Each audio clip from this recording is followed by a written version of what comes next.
In the quiet little town of Maplebrook, most creatures were tucked soundly in their beds by the time the moon rose high. But not Marvin.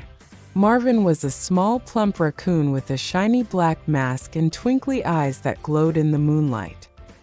He was known by all the woodland creatures as Marvin the Midnight Muncher, for his favorite pastime was sneaking around at night looking for delicious midnight snacks. Marvin's love for food wasn't just about filling his belly, it was about adventure.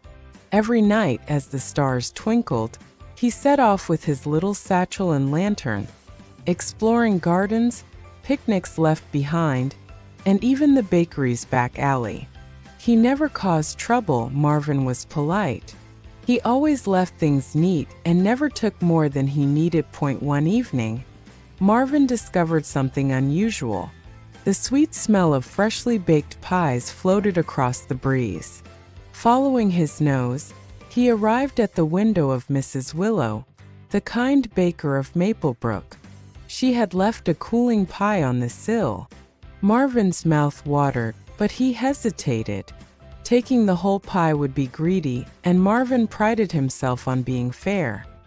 Instead, he carefully took one tiny slice and replaced it with a shiny pebble from his collection, his way of saying thank you. From then on, Mrs. Willow began finding pebbles of all shapes and colors beside her pies. She was curious but not upset. In fact, she started leaving out extra crumbs and little pastries, wondering who her mysterious midnight visitor was. Soon, Marvin wasn't sneaking alone.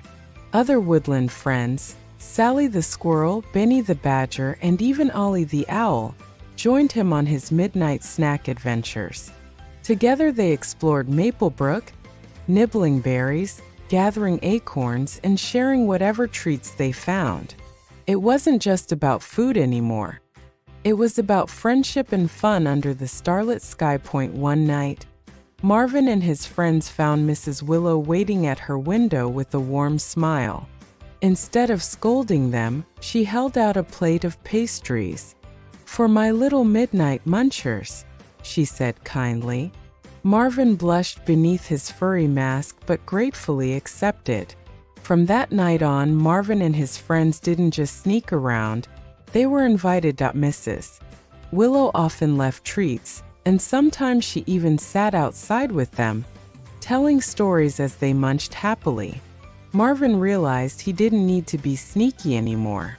Sharing snacks with friends and with kind humans was far more delightful than munching alone. And so, Marvin the Midnight Muncher became the town's little legend. Children whispered about him, neighbors left out crumbs, and Marvin always repaid the kindness with his sparkling pebbles. Under the starry skies of Maplebrook, Marvin and his friends learned the sweetest midnight snacks weren't just tasty. They were moments shared together.